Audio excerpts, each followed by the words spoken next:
introduction. Good afternoon, everyone. I'd like to extend a very warm welcome to all of you on the behalf of Variable X, a vibrant engineering community dedicated to engineering transformation for everyone. At Variable X, we strive to bring together like-minded individuals to learn, share, and grow in ever-evolving world of technology.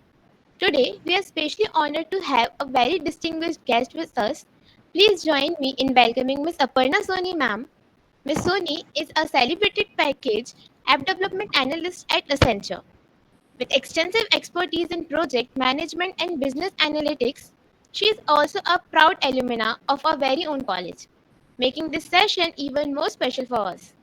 Throughout her career, Ms. Soni has made significant contribution to renowned organizations such as Accenture, BSNL. Today, we will be sharing her invaluable insight on mastering SDLC for modern apps, drawing from her wealth of experience in the industries. We are thrilled to have Ms. Soni with us and are eager to learn from her expertise. Let's give a very warm welcome to our ma'am. Thank you, Vedanshi. Okay, so very good afternoon to all of you. Good afternoon, Good ma'am. afternoon, ma'am. Okay, so uh, is there any need to introduce myself again or just let's start? Okay, Ma'am, we can just okay, listen. let me introduce myself quickly. So, my name is Aparna Soni, and I have passed out in 2021 batch. And let's start from the beginning. When I was in third year, first of all, I am from electronics domain, electronics and communication branch. And when I was in third year, I shift to Bhopal for gate preparation from Made Easy. After then, uh, COVID has been come out, and I have to come to my hometown. And then I have not prepared for any like company anything. Just I gave interview for 3, 4, 5 companies because placement company team of our college told me that you have to sit in the examination and interview round. So I have been selected in Capgemini, Newzen Software, and TCS also. But at that time, I was not in mood to go in any private sector. No, so called कि private में नहीं जाना, company में बहुत काम करना पड़ता है, घिस जाएंगे। पेरेंट्स ने बोल रखा था कि नहीं प्राइवेट जॉब नहीं करनी है, बहुत काम करवाते हैं एटसेट्रा एटसेट्रा। रिलेटिव्स कुछ बोलते हैं, इधर का सुनते हैं उधर का सुनते हैं कि गवर्नमेंट ही करना है। तो मैंने गेट का प्रिपरेशन किया proper, but after that I felt ill. So मैं एडमिट थी जब गेट का एग्जाम आने वाला था 10 दिन पहले। Just a minute, is my video visible or not? Yes, ma'am, it's visible. Okay, हाँ। तो जब गेट का एग्जाम था 7 फेब था उस टाइम पे, मुझे याद है अच्छे से क्योंकि 7 फरवरी था। तो मैं 10 दिन पहले ही एडमिट थी, मेरी पूरी प्रिपरेशन हो रखी थी, सब कुछ बहुत अच्छे से कर रखा था मैंने। और मैं जब घर आ गई थी तो ऑनलाइन क्लासेस होने लगी थी मेडीजी से, क्योंकि वो ऑफलाइन नहीं दे पा रहे थे। तो रिकॉर्डेड लेक्चर्स उन्होंने दिए मुझे पढ़ने के लिए। मैंने सब कुछ पढ़ के रखा, नोट्स बना के रखा, क्योंकि लास्ट टाइम पे अपन क्या करते हैं कि बस रिवाइज करना है अपने को, नोट्स अपन पहले से तैयार करके रखते हैं, राइट। सब कुछ करके रखा था और 10 दिन के लिए मैं एडमिट हो गई, ठीक है, भोपाल में। और फिर मेरा एग्जाम था, मैंने कुछ रिवाइज नहीं कर पाया, जस्ट एग्जाम दिया। गेट तो क्लियर हो गया बट नॉट के पीएसयू वगैरह। और उस टाइम पे मेरा एमटेक करने का कोई मूड नहीं था कि मुझे एमटेक करना है ऐसा। तो बस मुझे ये था कि या तो पीएसयू या इंजीनियरिंग सर्विसेज, क्योंकि मैंने इंजीनियरिंग सर्विसेज की भी तैयारी की थी यूपीएससी के लिए। तो मेरा था कि यार मुझे रेलवेज में जाना है, अदरवाइज नहीं, तो मैंने किया, बट अनफॉर्चुनेटली एमटेक के लिए मेरे पास सफिशिएंट मार्क्स थे, मुझे आईआईटी एनआईटी मिल जाता, बट नॉट फॉर पीएसयू, क्योंकि उसमें अब आपको 200 के मतलब अंदर अंदर रैंक चाहिए, ठीक है, अंडर 200 रैंक चाहिए, मेरी रैंक नहीं थी उस टाइम। और फिर उसके बाद में मेरे हाथ में बहुत सारे ऑफर लेटर थे, तो मैंने नहीं किया, ज्वाइन नहीं किया, फिर मैंने वो मेरे वो चांस भी चला गया मेरे हाथ से, तो अभी मैं एकदम अनएम्प्लॉयड थी थोड़े टाइम के लिए। फिर उसके बाद मैंने क्या किया, क्योंकि मैंने कोटा से तैयारी की थी जेई मेंस के लिए, तो फिजिक्स वाला आपने सुना होगा, फिजिक्स वाला, राइट? हाँ, तो फिजिक्स वाला ने मुझे उधर पे जो गीक टीम है, गीक टीम मैंने ही स्टार्ट की थी। अगर आपके कोई भी मतलब मैनेजर फ्रेंड हो, या प्रतीक सर जो हैं अभी, अलग सर के बाद में प्रतीक सर हैं, प्रतीक राजावत सर, वो भी अपने कॉलेज के पास आउट हैं, तो उन्होंने मुझसे बोला कि यार गीक स्टार्ट करनी है। गीक में ये होता है कि आप जितना काम करते हो उतना आपको एज ए फ्रीलांसिंग समझ लीजिए। तो मैंने वो गीक स्टार्ट की, और गीक स्टार्ट करके वहाँ की टीम मैनेज करके वहाँ छोड़ दी, और फिर मैंने काउंसलिंग सेशन लेना स्टार्ट किए। लाइक जो भी नीट एस्पिरेंट्स थे, जेई एस्पिरेंट्स थे, उनको डिफ़िकल्टीज होती थी, डाउट्स होते थे, तो मैं 40 मिनट्स के सेशन लेती थी पर डे, मतलब अपने अकॉर्डिंग जब मुझे टाइम मिलता था। तो उसी दौरान मैं मेरा एक्चुअली एक फ्रेंड भर रहा था एक्सेंचर का, तो मैंने भी मज़े मज़े में भर दिया। फिर मैंने एक्सेंचर का भरा, उसके बाद में फिर मैंने एग्ज़ाम भी, ऐसे ही मैं घर पे थी, तो उस टाइम भी संडे कुछ था, तो मैंने कहा ठीक है दे देती हूँ, एग्ज़ाम भी दे दिया मैंने, क्योंकि मेरा ऐसा कुछ प्लान नहीं था कि मुझे जाना है। मेरा ये प्लान था कि मुझे गवर्नमेंट इंजीनियरिंग सर्विसेज की तैयारी करनी है, ईएसई की। अभी भी मेरे पास में पूरी बुक्स रखी हैं, और थोड़ा थोड़ा अभी भी मैं देखती रहती हूँ, नेटवर्क्स वगैरह ये सब चीज़ें। तो मेरा ये था कि चलो ठीक है। फिर वो मेरा जब रिटर्न क्लियर हो गया, तो आई वॉज हैप्पी, और मेरे फ्रेंड का नहीं हुआ, तो उसने बोला यार तेरा हो गया, तुझे इंटरव्यू देना चाहिए। मैंने कहा यार मेरा बिल्कुल मन नहीं है। तो फिर मेरे पापा ने बोला कि कोई भी अपॉर्चुनिटी जब आती है हाथ में, तो उसको ऐसे नहीं गिव अप करना चाहिए, लेट्स ट्राई, दे दो, ठीक है, हो जाता है तो अच्छी बात है, तुम पर डिपेंड करता है जाना नहीं जाना। तो मैंने इंटरव्यू दिया एंड आई वाज सिलेक्टेड। और फिर क्योंकि इससे पहले भी मेरा और कंपनीज में हो गया था, बट मैंने वो उनकी टाइमलाइन निकल गई थी, मैंने क्योंकि नहीं ज्वाइन किया था। बट उस टाइम पे एक्सेंचर पैकेज भी बहुत अच्छा दे रही थी, बहुत अच्छा तो नहीं बट अच्छा दे रही थी एज ए फ्रेशर बाकी कंपनीज से। मैंने ज्वाइन कर ली, और बस उसके बाद में ये सब। और हाँ, एक्चुअली इसमें बीएसएनएल का भी वेदांशी ने बताया, तो मैंने अपनी ट्रेनिंग जो थी, क्योंकि मैं टेलीकॉम डोमेन से हूँ, तो मैंने बीएसएनएल से पूरा GSM, networking, 5G wireless, optical fibre, ये सब चीज़ें पूरा कवर अप किया हुआ है। लाइक प्रैक्टिकली मैंने ये सब चीज़ें की, तो मुझे उसका एक प्लस पॉइंट मिला था गेट में, नॉट इन इसमें। तो वहाँ पे मेरा जब फॉर्म भरना होता है, तो वहाँ तो कुछ नहीं होता है, लेकिन जब आप एमटेक के लिए एडमिशन लेते हो, तो अगर आप वो चीज़ बताते हो, तो वो एक प्लस पॉइंट हो जाती है। तो ये तो मेरा एक्सेंचर का था यहाँ तक का। तो मैंने एज ए एसोसिएट ज्वाइन किया था एक्सेंचर। एसोसिएट पे नॉर्मल पैकेज रहता है, बट फिर उसके बाद में मुझे प्रोजेक्ट में उन्होंने डाला था 5G वायरलेस के प्रोजेक्ट में, अराउंड 1.5 ईयर के लिए, और वो एक्टिव ही नहीं था प्रोजेक्ट। और मैंने उस टाइम पे काफ़ी सारे सर्टिफिकेशन कर लिए, और अपना पढ़ती भी रही। मैं गेट का भी मैंने पढ़ा, गेट गेट नहीं बोलूँगी, एक्चुअली ईएससी बोलूँगी। सिलेबस सिमिलर सेम होता है, बस जो ईएससी है यूपीएससी कंडक्ट करवाती है। तो मैं इतनी श्योर नहीं थी, मुझे ये था कि मुझे छोड़ना ही है कंपनी, लास्ट मेरा कुछ अलग ही एम था, और अभी भी है, बट मैं अभी डिस्क्लोज नहीं करूँगी। होपफुली अगर हो जाता तो आप सबको पता चलेगा। सो उसके बाद में मैंने क्या किया, एग्जाम दिया। टेकलीप होता है एक्सेंचर में, एक टेकलीप करके एग्जाम होता है। आपको मिलेंगे 3 चांसेस मिलते हैं आपको।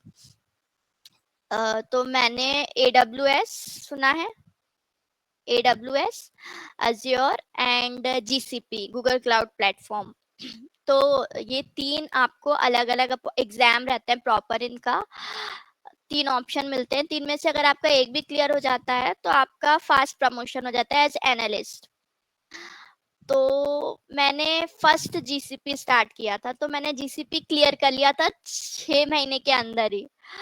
तो बट मेरा प्रमोशन नहीं हो पाया, क्योंकि उसके लिए मैंडेटरी ये है कि आपके पास में फर्स्ट प्रोजेक्ट होना चाहिए, सेकंड आपको 6 महीने का एक्सपीरियंस होना चाहिए प्रोजेक्ट में।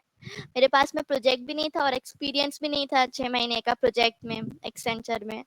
तो अनफॉर्चुनेटली मेरा वो उस टाइम पे रुक गया। फिर उसके बाद में मैंने AWS भी दिया और Azure भी दिया, दोनों वो क्लियर हो गए।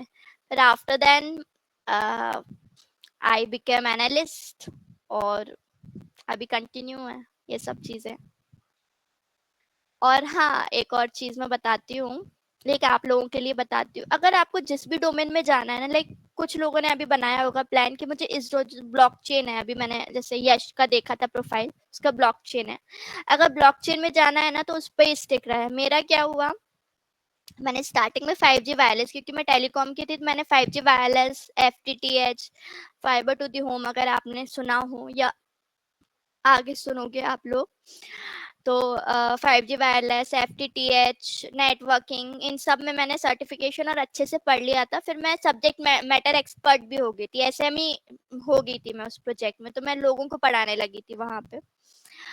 बट फिर वहां पे प्रोजेक्ट नहीं आ रहे थे, क्योंकि उधर मुझे लोकेशन का इश्यू हो रहा था। अभी मेरी इंदौर लोकेशन है, पुणे थी उस टाइम पे, मैं नहीं जा पाई, अभी मैं जा सकती हूँ। उस टाइम मेरे हेल्थ इश्यूज थे। तो फिर मैंने business analyst and project management में स्विच कर लिया। So as a PMO, project management officer, मैंने काम किया। मेरा प्रोजेक्ट डिस्क्लोज नहीं करूंगी मैं, पॉलिसी रहती है कंपनी की। तो काफी अच्छा प्रोजेक्ट था, वहां से भी मुझे प्रमोशन मिला, और साथ में क्लाइंट से डील करते करते, मतलब उन लोगों ने अच्छा रिस्पॉन्ड दिया, तो वहां से भी ग्रोथ मिली। So this is my journey of Accenture. Ma'am, let's ask. I have a question too. Okay, ma'am, project management में मैम जाने के लिए क्या करना पड़ता है एक्चुअली? देखिए प्रोजेक्ट मैनेजमेंट में सबसे पहले एक सर्टिफिकेशन होता है, मेरे पास तो नहीं है, बट अगर आपको डायरेक्ट जंप करनी है तो एक होता है PPM करके, एक होता है, ठीक है, वो बात की बात है। लेकिन मैं आपको बता देती हूँ प्रोजेक्ट मैनेजमेंट है क्या और कैसे जाते हैं उसमें, है ना। तो प्रोजेक्ट मैनेजमेंट में ये है कि एक प्रोजेक्ट नहीं, काफी सारे, जैसे जैसे अभी मेरी इंदौर लोकेशन है, ठीक है, तो इंदौर में या कहीं भी बाहर का भी कर सकते हैं। मतलब आप मेरे अंडर कम से कम 1000 प्लस प्रोजेक्ट थे, तो मतलब उसको मेंटेन करना, उनकी डीलिंग करना, कुछ बच्चों को अंदर रोल इन करना, रोल आउट करना, उसका बजट फाइनल करना, है ना, फिर क्लाइंट से डील करना, और अपनी कंपनी के लिए क्लाइंट से बजट फाइनलाइज करना, ये सब प्रोजेक्ट मैनेजमेंट बिजनेस एनालिस्ट में आ जाता है। तो आपको ये सब चीजें करना, फाइल्स पूरी मेंटेन करना, और लोगों से काम करवाना, जो आपके एम्प्लॉयज हैं आपके अंदर, उनसे ये सब चीजें करवाना। तो ये सब चीजें होती हैं उसमें। सो अगर अगर आपने सोच रखा है कि मुझे प्रोजेक्ट मैनेजमेंट में ही जाना है, तो first you have to do only one programming language, normal, Power BI, Tableau, Excel तो आजकल सभी कर लेते हैं। तो छोटे छोटे चीजें हैं, ये सब चीजें आनी चाहिए, बाकी ज्यादा कुछ नहीं रहता है। बट हाँ, कम्युनिकेशन स्किल्स बहुत अच्छी होनी चाहिए, क्योंकि आपके जो क्लाइंट्स रहते हैं फॉरेन के रहते हैं, है ना, और कंपनीज में जो लोग रहते हैं नॉर्मली साउथ के रहते हैं, है ना। तो उन लोग को क्योंकि कम्युनिकेशन बैरियर बहुत लगता है, अपने अपना जो एक्सेंट है हिंदी वाला, वो सब में, तो उन लोग को कम्युनिकेशन स्किल बहुत अच्छी चाहिए। तो ये फर्स्ट चीज, कम्युनिकेशन स्किल्स बहुत अच्छी रखो। किसी भी इंटरव्यू में बैठोगे ना, वो आपका ये देखेंगे कि आपका कॉन्फिडेंस कैसा है और कम्युनिकेशन स्किल मतलब कैसी है। उनको नहीं है मतलब आपको आता है, आपका रिटर्न क्लियर हो गया ना, उनको ये तो पता है कि हाँ भाई बंदा उसको आता है चीजें, क्योंकि उसने रिटर्न करके बैठा है वो। अब वो इंटरव्यू में क्या देखेगा, उसका इंटरेक्शन कैसे हो रहा है, कम्युनिकेशन स्किल कैसी है, कॉन्फिडेंस कैसा है, ये सब चीजें देखते हैं एमएन से, जो बड़ी बड़ी कंपनी रहती है। तो ये मोस्ट इम्पॉर्टेंट पार्ट रहता है for any interview.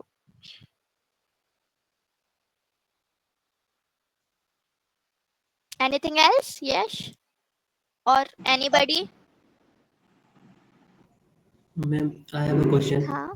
Like we always hear that like companies like TCS, Accenture, or any other company, they work for clients. Hmm. So what are the type of client? Like if I am having a company of 5 to 6 employees or a small domain, so I can be a client of them, or they pick the multinational companies like. What do you mean by you want to start a startup, or like I can't understand your query. I'm explaining to you like BSNL has give the product to Tata for their 4G network. Hmm. So they pick the high level of client, or they can also pick the startups like a small startup. No, actually, for small startup, they give projects for working, but जो funding रहती है ना, वो startup maintain नहीं कर पाते. They want MNCs और bigger companies which have funding, because anything like छोटा सा आप ब्रिज भी बनाते हो ना, तो उसमें आपको फंडिंग चाहिए. तो स्टार्टअप मतलब क्या होता है, अभी अभी शुरू हुआ है, स्टार्टअप को खुद फंडिंग चाहिए रहती है, वो खुद गवर्नमेंट से लेती है या शार्क टैंक वगैरह यहाँ पे जाती है. तो आप वो स्टार्टअप से नहीं कर सकते. यू नीड एमएनसी और something like this.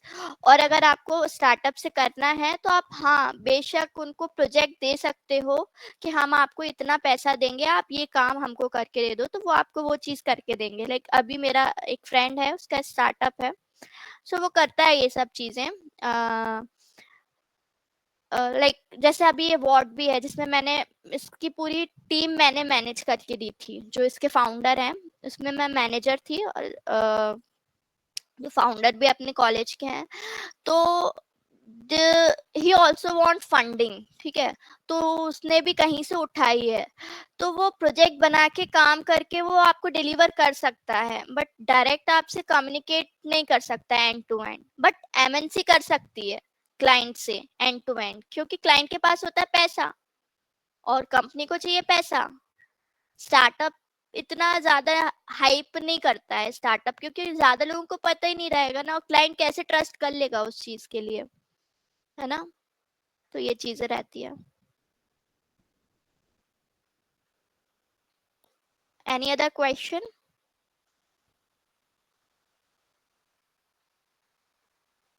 Ma'am, I have a question. Ma'am, what is SDLC?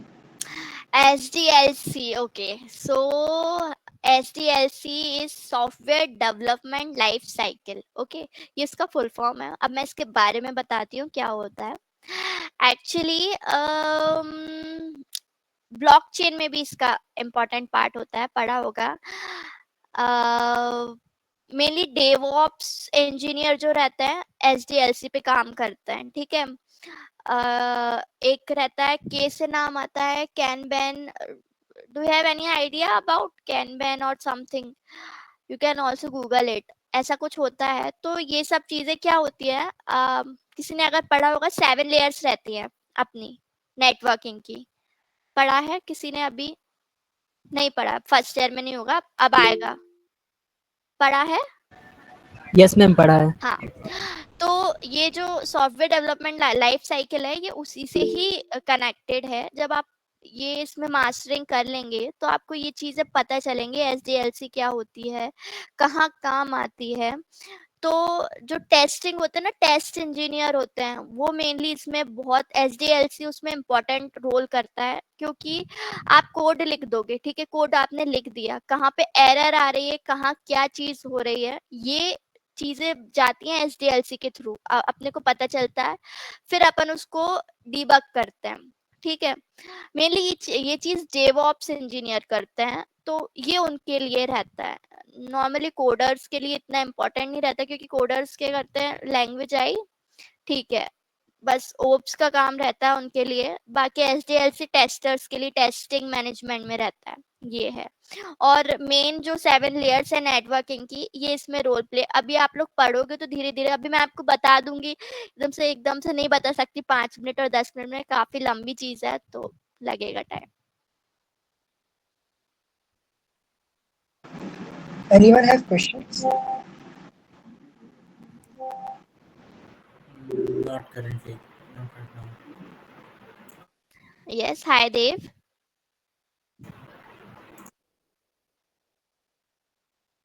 हाँ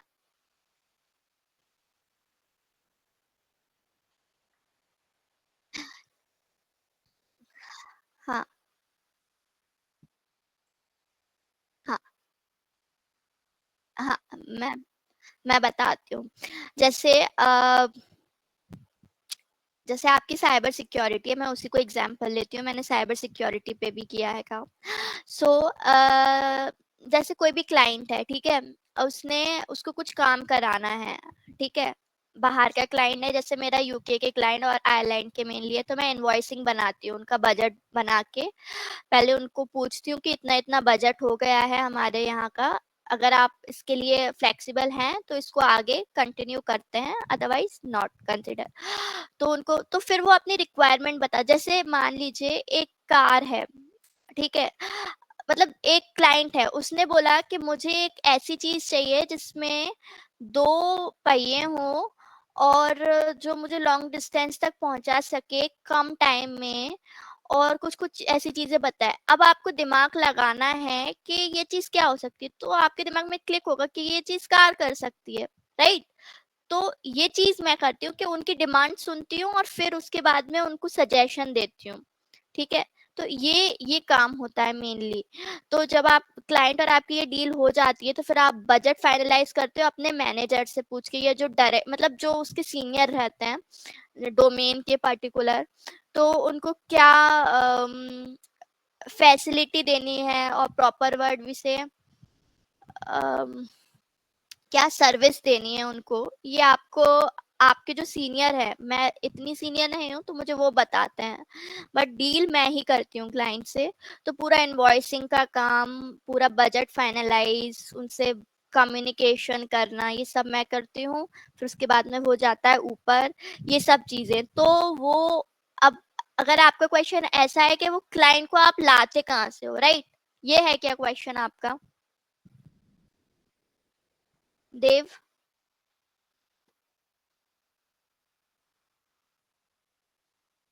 अच्छा किस, अच्छा अच्छा अच्छा अच्छा, देखो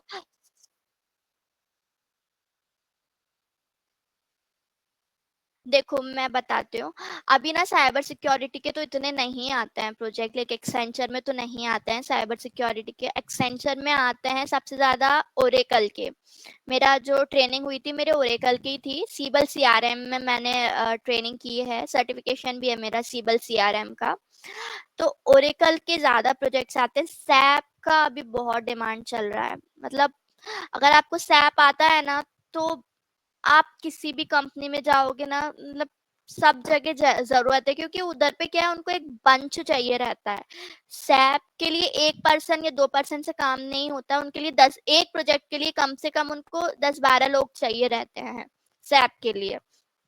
बाकी अदर प्रोजेक्ट्स में 3-4 से वो लोग काम करा लेते हैं, लेकिन सैप के लिए उनको बंच चाहिए। और ओरेकल का भी अभी बहुत वो चल रहा है, तो ओरेकल और सैप का ज्यादा डिमांड है।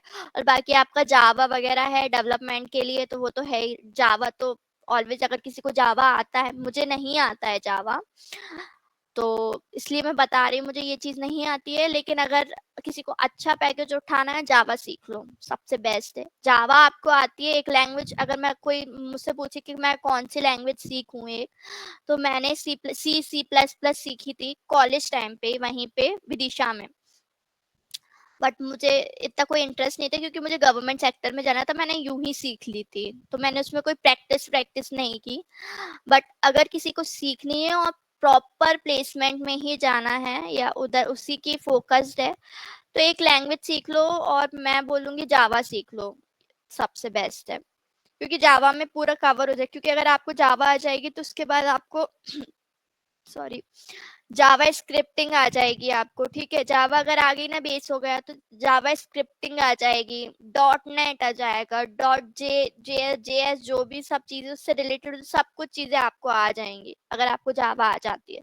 मुझे जावा नहीं आती है, ये मेरा क्या गलती ही मानूंगी मैं, क्योंकि मुझे इस चीज में आना नहीं था, तो मैं गलती भी नहीं मानती हूँ इसको। फॉर्चुनेट हूँ, जो भी है अच्छा है, बाय गॉड ग्रेस। बट अगर किसी को जाना है, लाइक किसी ने एम ही बनाया कि मुझे पब्लिक सेक्टर में नहीं जाना है, प्राइवेट सेक्टर में जाना है, तो गो फॉर वन लैंग्वेज, जावा। देव, आपका क्वेश्चन हुआ? Okay. Ma'am, did you participate in any hackathon? Yes, I was when I in college. Robotics का हैकाथॉन था। रोबोट बनाया था हम लोगों ने, 4-5 लोगों ने मिलके। नाम ध्यान नहीं आ रहा है यार। टेक फेस्ट में होता है ना हैकाथॉन, उसमें किया था, जो टेक फेस्ट होता है अपना कॉलेज में, 3 दिन का होता है। हाँ, कुछ ऐसे ही था, रोबोट बनाया था, मूविंग कार करके कुछ ऐसा, वो किया था मैंने। टीम में बनाया था। Anybody have questions? Ma'am, I have one question. Yes. Like we see consulting firms like McKinsey or Accenture is also a consulting firm. So how can one become a consultant?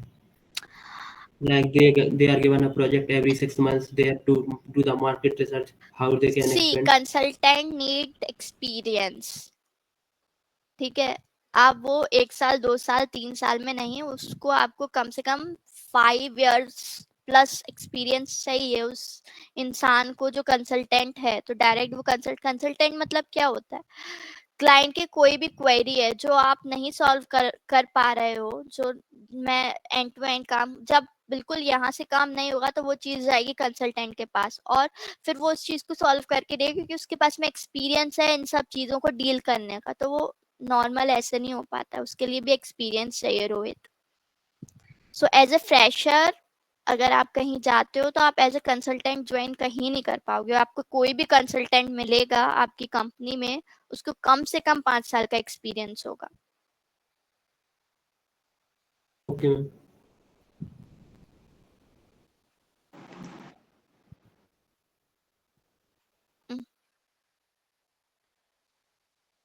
Yes. For certification, ऐसा कोई particular नहीं है, जिस domain में जिसको जाना है ना, फिर उस डोमेन में आपको सर्टिफिकेशन करना है। मतलब ऐसा पर्टिकुलर भी नहीं है। देखो, एज ए फ्रेशर जब आप किसी भी चीज का इंटरव्यू देते हो, वो आपसे सर्टिफिकेशन बिल्कुल नहीं मांगते हैं। वो आपसे सिर्फ आपका प्रोजेक्ट, फाइनल ईयर का जो प्रोजेक्ट रहता है वो पूछेंगे, एक माइनर एक मेजर, 2 प्रोजेक्ट पूछेंगे आपसे, और उसको बेस्ट प्रिपेयर कर लो। उससे वो आप समझ जाएंगे कि आपको कितना नॉलेज है।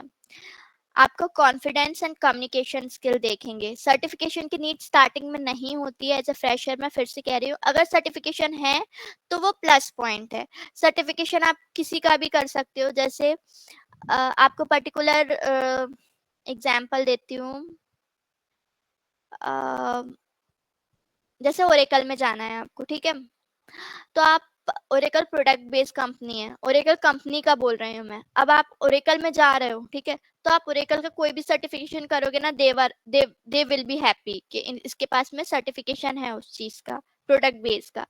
और अगर आपको नॉर्मल आप सर्विस बेस में जा रहे हो, लाइक एक्सेंचर, अगर आपको ओरेकल में जाना है तो आप कोई भी सर्टिफिकेशन कर सकते हो। ओरेकल इंफ्रास्ट्रक्चर हो गया, सीबल CRM हो गया, या फिर आजकल माइक्रोसॉफ्ट एज्योर का बहुत कॉमन हो गया है सर्टिफिकेशन, हर किसी के पास नॉर्मली रहता है।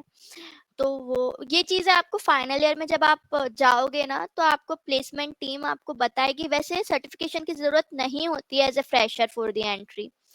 आपको सिर्फ वो प्रोजेक्ट ही पूछेंगे। इवन अपने कॉलेज से 20 LPA मेरे बैच से 2020 एलपीए के वो हुए हैं, मेरी फ्रेंड का 24 एलपीए पे गई है वो।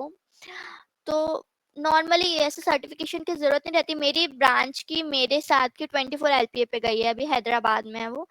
तो ये क्या कहते हैं, नॉर्मली वो सर्टिफिकेशन नहीं पूछते हैं, वो बस आपसे आपका प्रोजेक्ट, तो आप जो भी प्रोजेक्ट कर रहे हो ना वो जी जान से करना बस। ऐसा मत करना कि मतलब आप लाइक कुछ लोग बनवा लेते हैं फिर, लेकिन अगर मैं बोल रही हूँ बनवाओ भी आप, तो उसके बारे में नॉलेज रखो भाई। उसके बारे में आपको नॉलेज होना चाहिए पूरा एकदम ए टू जेड, देखो उसको कैसे क्या चल रहा है, क्योंकि जो आपके सामने वाला बैठा है वो उसमें पीएचडी करके बैठा हुआ होता है, उसको भी पता है कि किस सामने वाले ने बनवाया होगा, लेकिन फिर भी वो पूछता है ये चीजें। तो मैं ये बोलूंगी मत बनवाओ, खुद से करो, इतना ज्यादा वो कठिन नहीं होता है। और in case for any emergency आप करवाते भी हो तो लेकिन उसकी पूरी डिटेल आप रखो उस चीज की। यस सजल।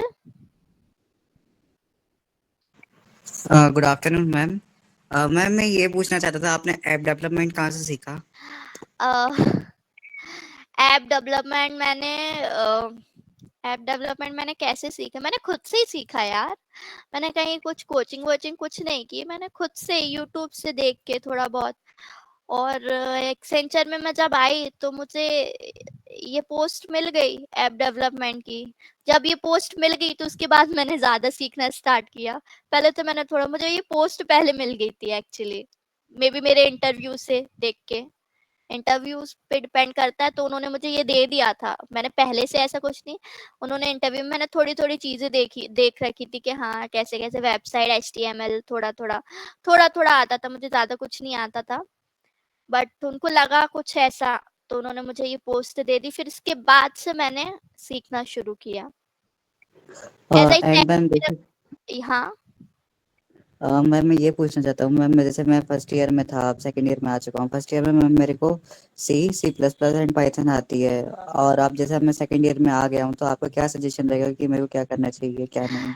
यार तुमको 3 लैंग्वेज आती है ना, अब कुछ मत इसी लैंग्वेज पे कमांड करो। वो इंटरव्यूअर तुमसे एक ही लैंग्वेज पूछेगा, लेकिन वो एक पूछेगा और ऐसी पूछेगा ना कि मतलब तुमको उसको करना ही पड़ेगा। तो बेटर जिसमें तुम अच्छे हो, मैं बोलूंगी मुझे पाइथन भी आती थी उस टाइम जब मैंने इंटरव्यू दिया था, मैंने अपने में पाइथन लिखी थी, जबकि मुझे सी प्लस प्लस में मैंने कोचिंग की थी विदिशा में, लेकिन मैंने अपने रिज्यूमे में पाइथन लिखी थी, क्योंकि पाइथन मैंने खुद से सीखी थी यूट्यूब से, और मेरे से पाइथन बनती थी क्योंकि उसके कोड इजी रहते थे। मैं सी प्लस प्लस और सी, क्योंकि मुझे नहीं पता ना सामने वाला कैसा क्वेश्चन पुट कर ले, मुझसे नहीं हुआ तो इसीलिए ऐसे कुछ चूज करो जिसमें इजी हो और उसमें आप एक्सपर्ट हो जाओ। आप 3 कर लिए है ना, एक में किसी में एक्सपर्टाइज कर लो कि आपको कोई हरा नहीं पाए। Yes ma'am. एंड मैम और क्या करना चाहिए, मतलब सेकंड ईयर में आ गए तब क्या करना चाहिए, डीएसए डेवलपमेंट और वगैरह वगैरह? हाँ डीएसए भाई, डीएसए स्टार्ट कर दो। डीएसए आ गया ना तो तुमको बहुत अच्छा पैकेज मिल जाएगा। डीएसए तो करना ही करना है सब में, अगर किसी को प्राइवेट सेक्टर में जाना है तो डीएसए एबीसीडी है।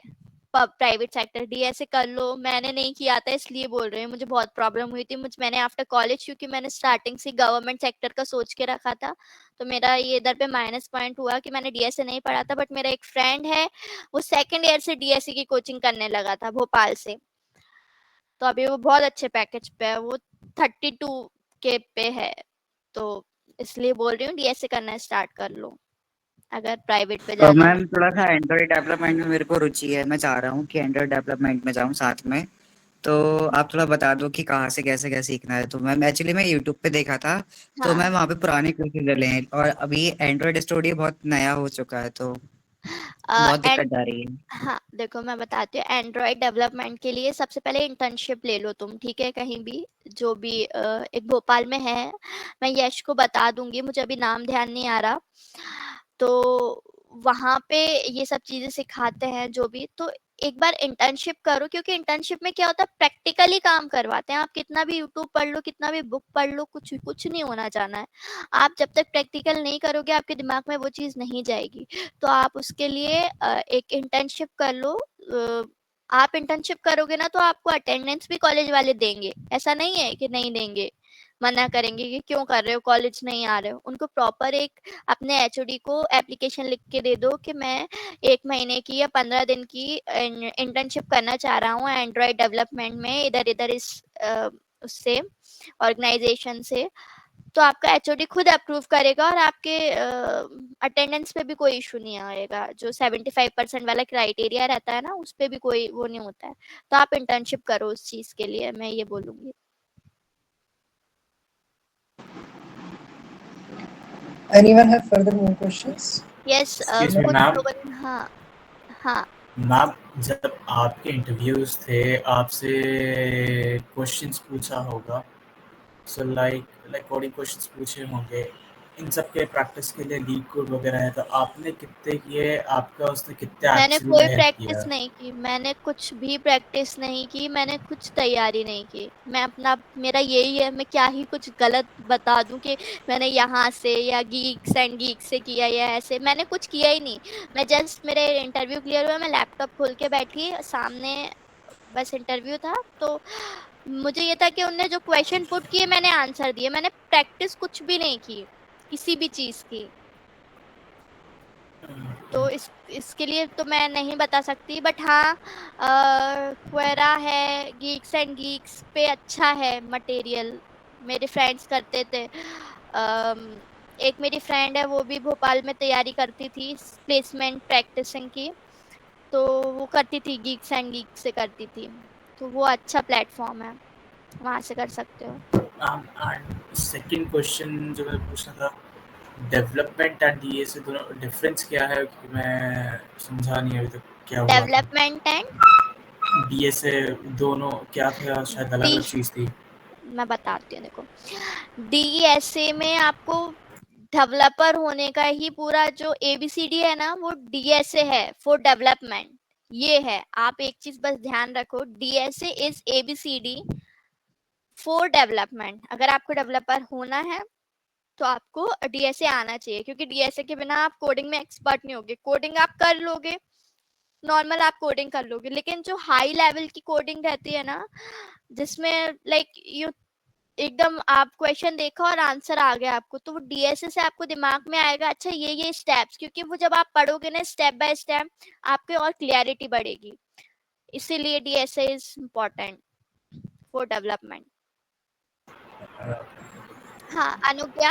हाँ हेलो मैम। हेलो मैम मुझे पूछना था कि आपने अभी थोड़ी देर पहले प्रोडक्ट बेस्ड के बारे में बताया था ना, हाँ, तो प्रोडक्ट बेस्ड और सर्विस बेस्ड में से कौन सा सबसे ज़्यादा अच्छा रहता है अभी फ्रेशर्स के लिए?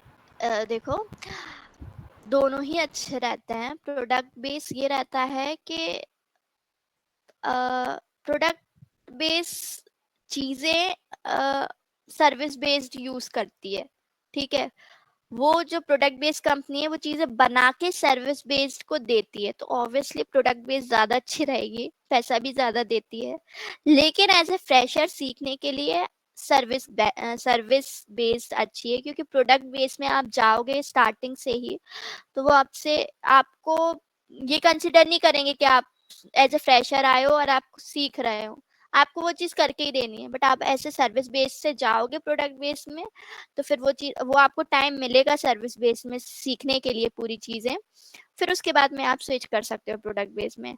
लाइक अभी स्नैप है, ठीक है, या फिर कोई भी कंपनी ले लो, ये ओरेकल हो गई, सैप हो गई, और मुझे और ज़्यादा नाम ध्यान नहीं आ रहे हैं अभी, एप्पल हो गया अपना, ठीक है। अब इनके प्रोडक्ट्स यूज करती है अदर कंपनीज, और ये खुद एक कंपनी है, तो ऑब्वियसली वो जो सॉफ्टवेयर बना रही है वो ज्यादा वो लोग पैसा देंगे, लेकिन वो ये चाहते हैं कि आप ऑलरेडी उसमें एक्सपर्टीज हो, तो आपको टाइम नहीं मिलेगा सीखने के लिए, डिप्रेशन ज्यादा आएगा। तो आप पहले वो चीज सीख लो 1 साल 2 साल सर्विस बेस में, फिर उसके बाद प्रोडक्ट बेस में स्विच कर सकते हो।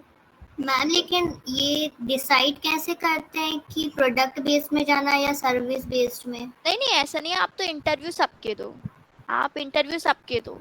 अगर प्रोडक्ट बेस में हो जाता है तो अच्छी बात है, आप सेल्फ स्टडी करना, वो लोग काम बस ज्यादा कराते हैं, आपको सेल्फ स्टडी करनी पड़ेगी। और सीखने टाइम कम मिलता है। लेकिन सर्विस बेस में आपको प्लेंटी ऑफ टाइम मिलेगा सीखने के लिए, लाइक 6 महीने तो वो लोग आपसे ज़्यादा कुछ कराएँगे नहीं, सिर्फ़ आपकी ट्रेनिंग चलेगी और ट्रेनिंग भी ज़्यादा इतना वो नहीं रहता, तो आपको सीखने अपना खुद का डेवलपमेंट के लिए काफ़ी टाइम मिल जाता है। लाइक एक्सेंचर तो बहुत बेस्ट कंपनी है, मैं लिटरली बता रही हूँ। मेरे और भी कलीग्स हैं मतलब जो स्विच कर लिए हैं, वो बोलते हैं कि यार एक्सेंचर जैसी कुछ नहीं है। टीसीएस वाले भी बोलते हैं टीसीएस में पैसा बहुत कम देते हैं वो लोग, और टीसीएस में कुछ सीखने का है नहीं। अदर कंपनीज भी ले ऑफ चल रहे हैं और ना इतना अच्छा सैलरी मिल रहा है, बट एक्सेंचर की पॉलिसीज बहुत अच्छी है, वो एम्प्लॉयज को परेशान बिल्कुल नहीं करती है। Ma'am hello ma'am. Hello hello, जैसे सार्थक। Hello hi ma'am. सार्थक। मैम मेरा क्वेश्चन ये है कि मैं अभी पहले जावा में करता था एंड्रॉयड डेवलपमेंट, देन मैंने फ्लटर पे स्विच कर लिया है। अच्छा आपने मैम किस किस लैंग्वेज में किया है ऐप डेवलपमेंट, और मैंने स्विच करा है फ्लटर में, तो फ्लटर का स्कोप है कि नहीं आगे? अ, मैंने तो जावा में ही किया था यार, लाइक आफ्टर कॉलेज मैंने तो जावा ही स्टार्ट की थी। मेरा सिलेक्शन के बाद मैंने जावा सीखा था। जो ट्रेनिंग हुई थी मेरी 6 मंथ की, वो मतलब पहले तो 6 मंथ की जो ट्रेनिंग होती है वो मेरी सीबल में हुई थी, सीबल सीआरएम, ठीक है, ओरेकल का रहता है। लेकिन उससे पहले भी आपको एक एग्जाम देना पड़ता है जिसमें जावा मैंडेटरी ही रहती है। जावा, जावा स्क्रिप्ट, लिनक्स, यूनिक्स, ये सब चीजें। तो मैंने तो जावा में किया था, तो मुझे उसके फ्लटर जो भी है मुझे नहीं पता उसके बारे में इतना। मैंने जावा में किया था क्योंकि मैम जो जावा इंजीनियर का सर्टिफिकेट होता है वो, तो मैम वो मतलब नेसेसरी रहता है क्या करना? नहीं नहीं, ऐसा कुछ नेसेसरी कुछ नहीं वो तो रहता है। आप अपने रिज्यूमे में लिख दोगे ना आपको जावा आती है, वो आपसे 4 क्वेश्चन पूछेंगे, आपने 4 क्वेश्चन के आंसर दे दिए, वो 4 में से आपने 2 के आंसर दे दिए, उनको लग जाएगा, पता लग जाएगा आपको आती है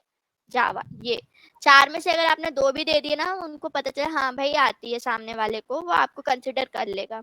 और as a yes ma'am. Fresher certification की कोई जरूरत नहीं होती है।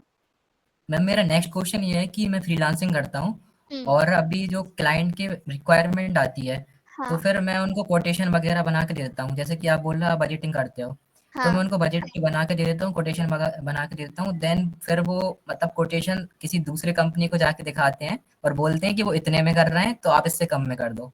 तो इसको कैसे हैंडल करना है? आप पहले मतलब कंपनीज में काम नहीं किया ना अभी कंपनीज में, तो एसेंचर में कैसे काम होता है? जैसे क्लाइंट ये आया तो मैं उसको नहीं डायरेक्ट कर कोटेशन ये देते मैं हैं नहीं क्या? करती, ये नहीं करती, ये बिजनेस एनालिस्ट करते हैं जो अपर लेवल के होते हैं, जो मैनेजर्स होते हैं। मैं उनको पूरा रिपोर्ट बना के देती हूँ, पूरा सब कुछ मटेरियल। अब जो लास्ट फाइनलाइज बात है कि इतने में डील डन करनी है, क्योंकि मिलियंस की होती है, ठीक है। अब वी यस मैम। कांट ना, तो इधर पे तो जो मैनेजर रहते हैं अपर लेवल के, वो ही मैं पूरा चार्ट बना के कि इतना इतना रिक्वायरमेंट है, इतना इतना सब कुछ है, इतना रिपोर्ट्स ये करके देती हूँ। बट जो ये बजटिंग तुम बता रहे हो, तो शॉर्ट लेवल पे तो ठीक है, जैसे फ्रीलांसिंग तुम कर रहे हो। मैंने भी एक था बकेट बॉय करके, हमारा पहले, मैं भी मतलब थी उसमें, करती थी। तो हम लोग भी ये करते थे, वर्ड प्रेस पे काम करते थे। तो जैसे तुम बोल रहे हो कि वो इतना बताते हैं, ये इतना बताते हैं, तो ये पहले से तुमको डिसाइड करके रखना पड़ेगा उनसे कि इतने में डील हुई है, उसका तुम इनवॉइस बना के दे दो अपने नाम। लेकिन तुम तो ये जीएसटी भी नहीं करते होगे, तुम्हारा जो फ्रीलांसिंग वाला जो भी है ऑर्गेनाइजेशन, ये तुमने खुद का स्टार्टअप किया है, यस तो मैम। तुम्हारा जीएसटी लगता है। यस मैम, जीएसटी नंबर है ना मेरा। हाँ, तो मतलब मैं जीएसटी। जैसे स्टार्टअप में, मतलब एक मेरे भैया हैं, उनके साथ मेरा मतलब है कोलैबोरेशन स्टार्टअप में, तो मैं वहाँ पे हूँ, तो हाँ उसमें हाँ मेरे शेयर्स हैं, तो वहाँ पे जीएसटी नंबर है, तो हम लोग बजटिंग वगैरह करते हैं। हाँ। तो अभी ना कोई क्या होता है कि थोड़े बड़े प्रोजेक्ट्स आ जाते हैं, जैसे कि मतलब 20 लाख समथिंग या फिर ज़्यादा के हो जाते हैं, तो फिर उनको मैनेज करना मुश्किल हो जाता है। फिर क्लाइंट भी बोलता है कि ये किस चीज़ का बिल है, या फिर ये मतलब वो सब हो जाता है फिर। प्रॉपर इनवॉइस काट के दो उनको, इनवॉइस बनाओ।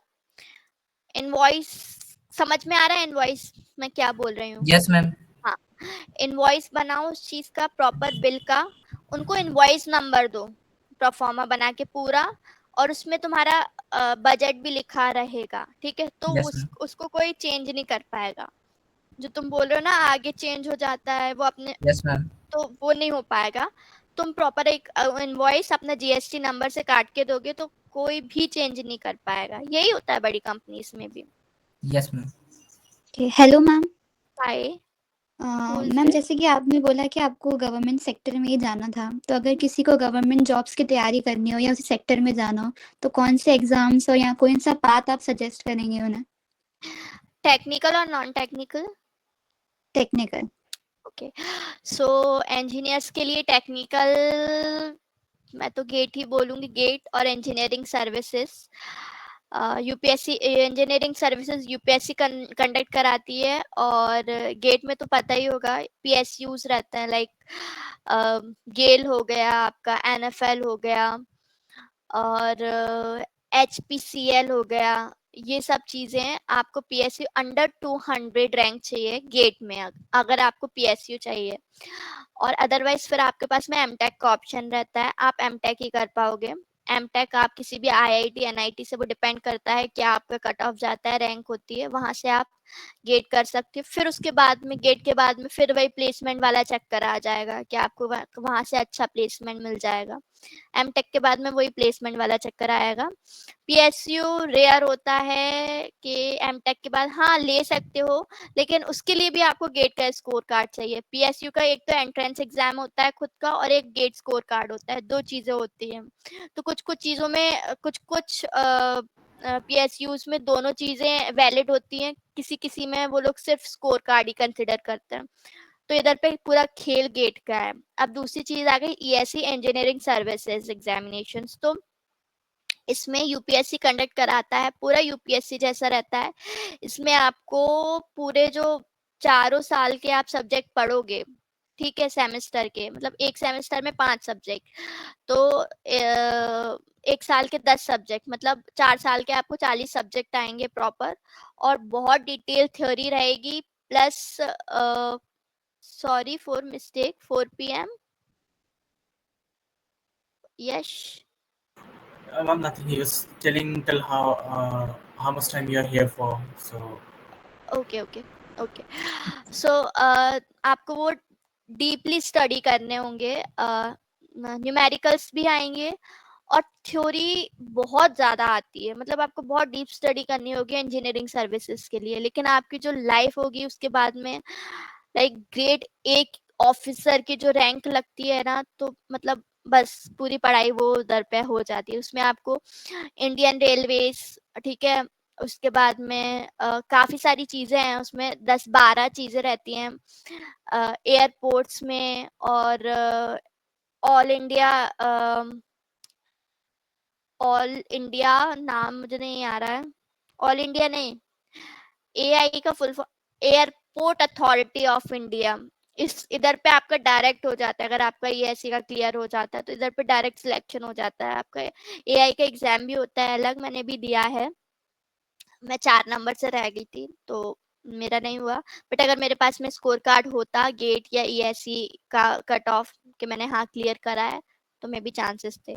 तो टेक्निकल में तो ये सब चीज़ें हैं, बाकी तो टेक में ऐसा, बाकी फिर हायर स्टडीज के लिए आप एमटेक करके, पीएचडी करके, प्रोफेसर, टीचर, ये सब।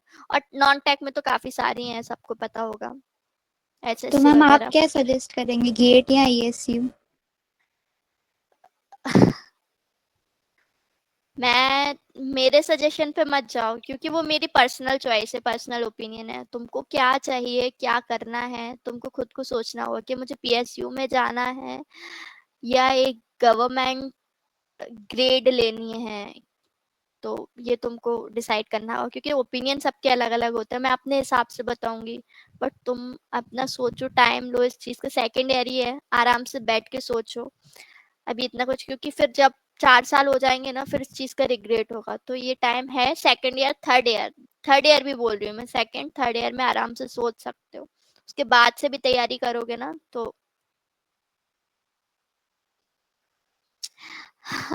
But ma'am there is not too much PSU, नहीं ये लगता था, मैंने इसलिए तो ईसी लिया, मेरा एसएटीआई में सीएसई में ही हो गया था, बट मैंने ईसी लिया क्योंकि मुझे लगता था सीएसई में पीएसयूज नहीं रहते हैं, गवर्नमेंट सेक्टर की वैकेंसी नहीं रहती है, तो मैंने ईसी ले लिया इलेक्ट्रॉनिक्स। लेकिन ऐसा नहीं है, सीएसई के लिए भी होते हैं, कट ऑफ हाई जाता है। सीएसई के लिए भी होते हैं, कम होते हैं लेकिन चांसेस रहते हैं। Okay hello ma'am. मैम मेरा एक और क्वेश्चन था कि अभी हाँ मैं कोड भी करता हूँ और मतलब प्रोजेक्ट भी मैनेज करता हूँ, तो मैं ये सोच रहा था कि बिजनेस स्कूल ज्वाइन करना चाहिए मुझे बीटेक के बाद, या फिर इसको ही कंटिन्यू करके जॉब लेनी चाहिए, क्योंकि मुझे स्टार्टअप्स में करना है, स्टार्टअप करना है खुद का। अच्छा, स्टार्टअप के लिए अगर तुम्हारे पास में फंडिंग है तो स्टार्टअप स्टार्ट कर दो, और अगर फंडिंग नहीं है तो जॉब करो भाई, पैसे जोड़ो पहले। मैम मैं बिजनेस स्कूल का इसलिए बोल रहा था कि मतलब थोड़ा मैनेजमेंट भी सीख जाऊंगा कोड के साथ साथ। ये तो मैं इसका नहीं बता सकती क्योंकि इसका मुझे आइडिया नहीं है, मैंने कभी किया नहीं है ये। लाइक मेरा ऐसा कोई प्लान नहीं है बिजनेस, क्योंकि मेरे फादर खुद ही बिजनेसमैन है, तो यस मेरा मैम। बिजनेस का है नहीं दिमाग पे कि मुझे करना है बिजनेस ये। Yes ma'am. Okay Yash, okay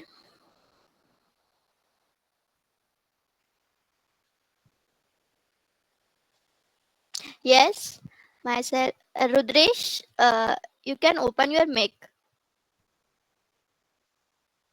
I have throat problem. Okay, okay.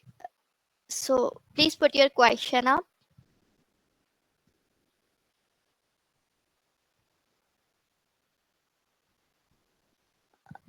What was your final project at college?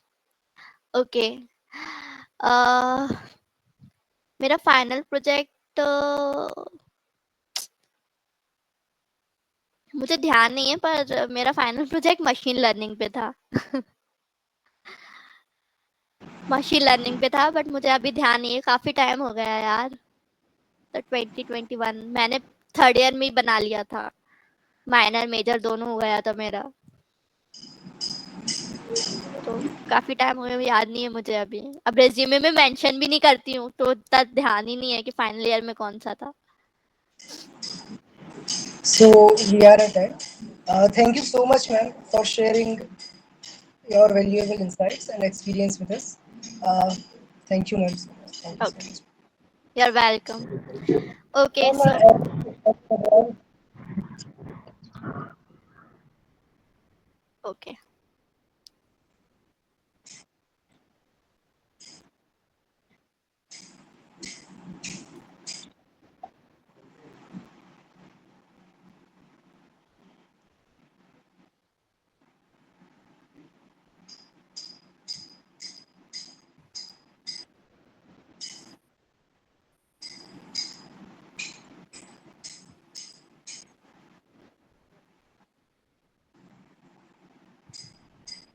Anit, take screenshots.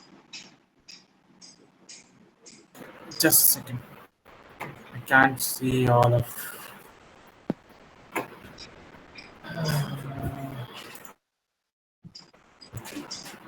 Okay.